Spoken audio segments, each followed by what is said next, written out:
dia 16 de novembro de 1965, ao findar o concílio, alguns bispos celebraram uma missa aqui, nas catacumbas de Santa Domitila, e firmaram um pacto chamado o Pacto das Catacumbas. O Beato João XXIII ainda falou sobre a importância da pobreza. Agora, aquilo não colou muito não deram muita atenção não. A partir da segunda sessão, quando se começou a aprofundar mais a coisa e vendo que igreja realmente, para seguir Jesus Cristo, tem que ser uma igreja pobre, voltada para a pobreza. Não é pobreza, miséria, passar necessidade das coisas não, mas é de você se contentar com aquilo que é necessário para você. Então aí os bispos começaram a ver que a gente tem muita coisa que não é importante não.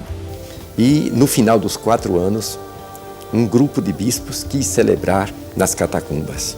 E lá convidamos os que quisessem assinar um certo compromisso, um pacto chamado das catacumbas, em que nós aceitávamos que os pobres tivessem um lugar especial em nossa vida pastoral.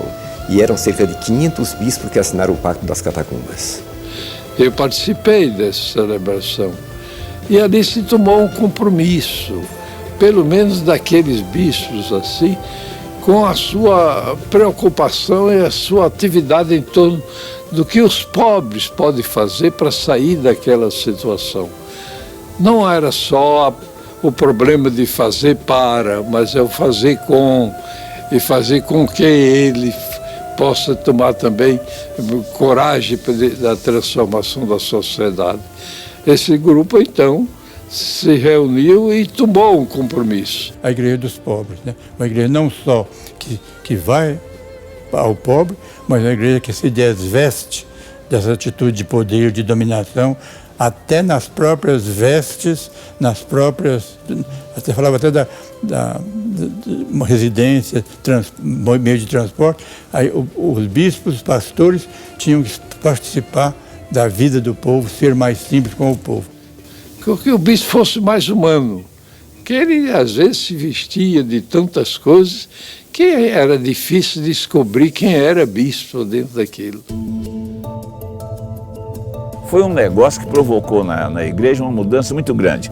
O bispo, voltando do concílio, deixou o palácio que morava, tinha o paço episcopal, deixou. Foi morar onde? Numa casa bem simples no meio do povo. E o palácio? O palácio foi para as obras sociais, para a Caritas, para direitos humanos, etc. Então isso fica lá no palácio, né? E o bispo mora numa casa, em tal rua, não é? Bem simples, tem tudo direitinho, é bem simples, né? A não ser como Dom Helder que exagerou. Dom Helder foi morar na sacristia da Igreja das Fronteiras. Deixou o Palácio dos Manguinhos, né? Foi lá para a sacristia. Então fizeram uma divisão lá no fundo da sacristia para fazer um banheiro para ele. O gabinete dele era toda a sacristia, livro para toda parte, cama não precisava, porque nordestino precisa de cama, dorme na rede. Dom Helder nunca teve secretária, então era ele mesmo que ia atender. Alguém tocava, a porta era lá na rua, né? Dom Helder passava aquele corredor todo e abria a porta para a pessoa. Dom Helder, não faça isso, é um risco. Você acha que alguém vai fazer alguma coisa comigo? Então, deu o maior testemunho de pobreza do Dom Helder, né?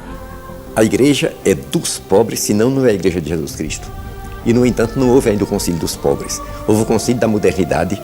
A Gaudium et Spes é um hino lindo de reconciliação com a modernidade, com as realidades terrestres. Mas com os pobres que são machucados, não houve. Então, espero que o concílio próximo seja sobre os pobres e que ele possa apresentar ao mundo o projeto de Jesus, o único projeto que explica a existência das igrejas no mundo. Medellín foi, sem dúvida, o Vaticano II da América Latina, mais avançado que o Vaticano II.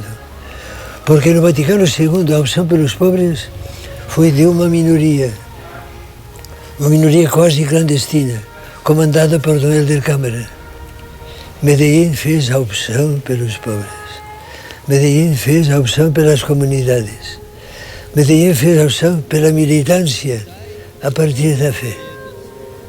Eu digo sempre que em toda a história da Igreja na América Latina e no Caribe não tem tido nenhum acontecimento como Medellín. É o nosso Pentecostes também, Medellín. concílio nasceu dentro da ditadura militar. 64, 65 termina o concílio. E aí nós tivemos que tomar a posição mesmo, que é aquilo que nos animava, o próprio concílio, na defesa dos pobres, dos interesses dos pobres. E aqueles que não eram pobres se incomodaram disto e começaram então a perseguir. Nós, bispos do Brasil e um pouco da América Latina, tínhamos uma tal preocupação em ajudar a manter a autoridade. Sem autoridade é o caos. E ajudar a manter a ordem social. Então nós tínhamos uma ligação muito estreita com os governos e com os ricos. O curioso é que neste tempo ninguém nos acusava de fazer política. Parecia muito normal que a igreja estivesse sempre ligada aos poderosos. O Helder foi proibido até mesmo de se ouvir falar o nome dele no meio de comunicação social. Helder, Evaristo e outros bispos que naquela época não se sujeitavam. Nós éramos tidos como comunista, como agitador, como vermelho. Até mesmo dentro da igreja houve oposição dentro disto, não é? Esse tipo de ataque a Dom Helder, a Dom Pedro Casadáliga e outros bispos, o meu sequestro, são frutos de uma ideologia da segurança nacional, né? Da vingança dos militares contra uma igreja que teria traído as elites e traído o evangelho, né? Porque me escolheram, eu tenho para mim que escolheram porque eu sou um bispo sem grandes relacionamentos com os poderosos, né? Frágil. E pô, no Rio de Janeiro, perto do Rio de Janeiro. Então, o Rio de Janeiro é caixa de ressonância para o mundo todo, né? O que acontecia ali é levado para o Brasil todo, para o mundo todo, né? Isso eu acho que era uma das condições da minha escolha, né? Porque era um trabalho silencioso, um trabalho fielmente engajado no Evangelho, no concílio, não podia despertar uma reação dessas, né? Na hora do cego, é uma lição para você e para os outros bispos comunistas, né? E o interessante é que levaram meu carro, meu Fusca, para o Rio, na sede da CNBB, na Glória, e lá fizeram explodir, né? Pois a humilhação, me colocar nu, jogar nu, pintado de vermelho, né? Numa rua pública do Rio de Janeiro, né? Tudo para humilhar, e na minha pessoa humilhar também a CNBB.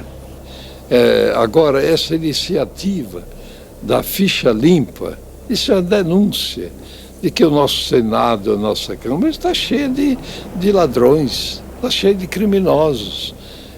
Quem denunciou isso? A Conferência dos Bispos, iniciativa com outros elementos da sociedade, com outras organizações da sociedade. Essa é a igreja que nós precisamos, que esteja presente no problema dentro do mundo e denunciar tudo aquilo que está sendo malandragem aí das nossas autoridades.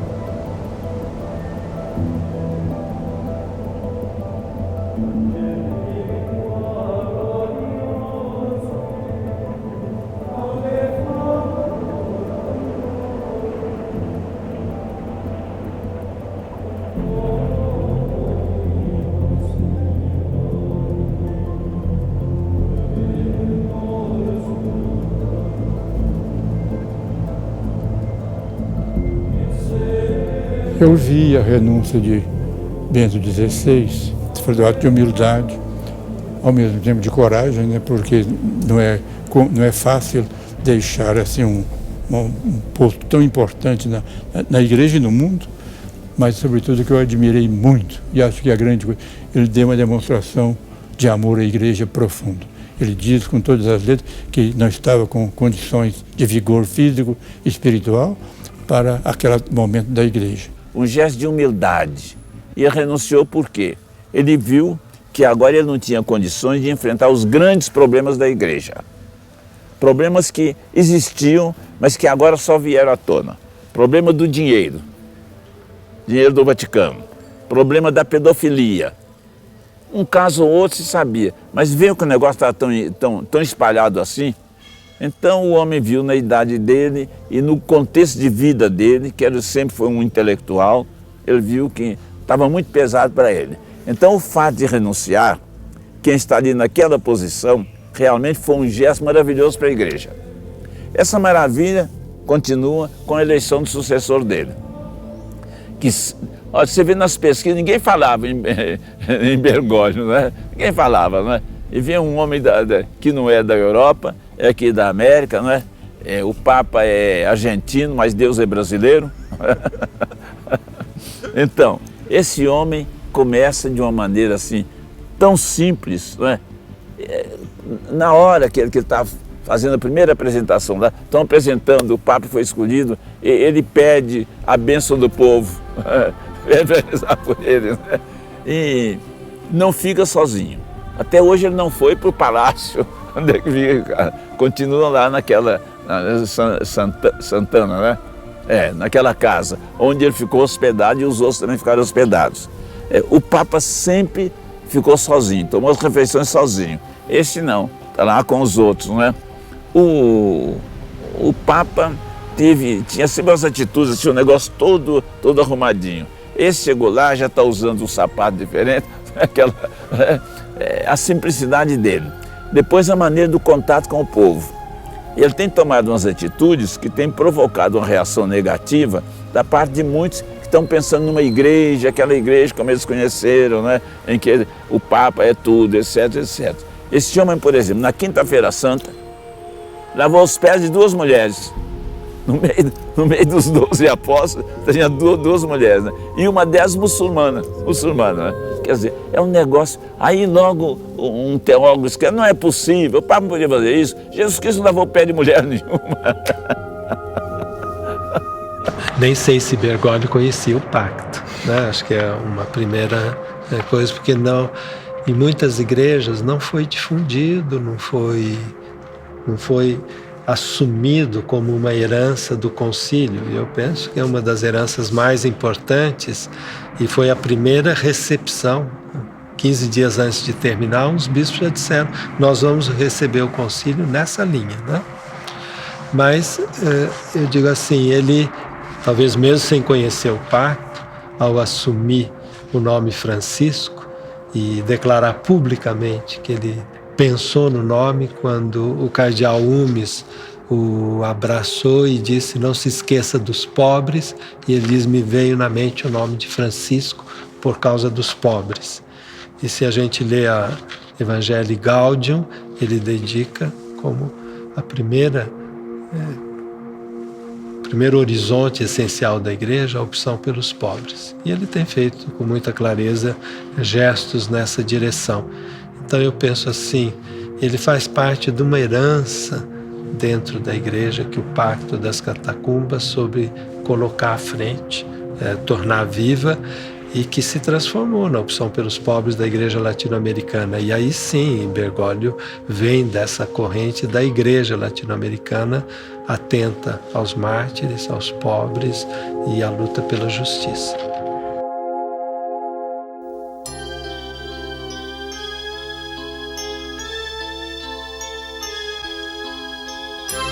Nos olhos dos pobres, no rosto do mundo, eu vejo Francisco perdido de amor. É índio, operário, é negro, é latino, jovem, mulher, lavrador e menor.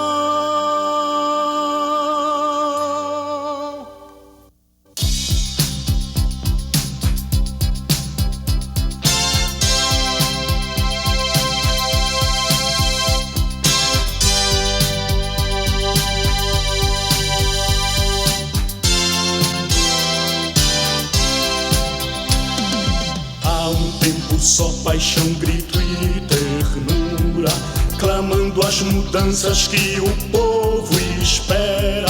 Justiça aos pequenos, ordem do evangelho, reconstrói a igreja na paixão do pobre. Há crianças nuas nesta paz armada, há Francisco o povo sendo perseguido, a jovens marcados sem teto nem sonhos, a um continente sendo oprimido. Com as mãos vazias, solidariedade com os que não temem perder nada mais, defendem com a morte a dignidade, com a teimosia que constrói a paz. Canta Francisco, do jeito dos pobres, tudo que atreveste a mudar.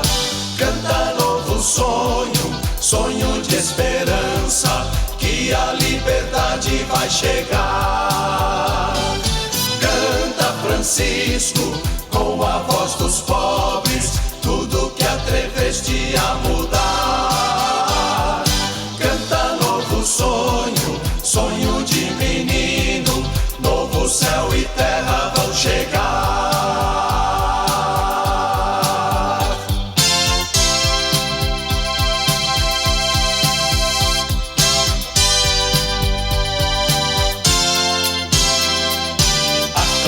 Franciscos marginalizados, cantando da América libertação. Meninos sem lares são irmãos do mundo, pela paz na terra sofrem parto e cruz. Francisco, imagem de um Deus feito pobre, denúncia a esperança, profecia e canto. Vence com coragem o império da morte, de braços com a vida em missão na história. Francisco, menino e homem das dores, reconstrói a igreja pelo mundo afora. Na fraternidade nos traz a justiça, na revolução que anuncia a aurora. Canta Francisco, do jeito dos pobres, tudo que atreveste a mudar. Canta novo sonho, sonho de esperança, que a liberdade vai chegar. Canta Francisco, com a voz dos pobres, tudo que atreveste a mudar. Canta novo sonho, sonho de menino, novo céu e terra vão chegar.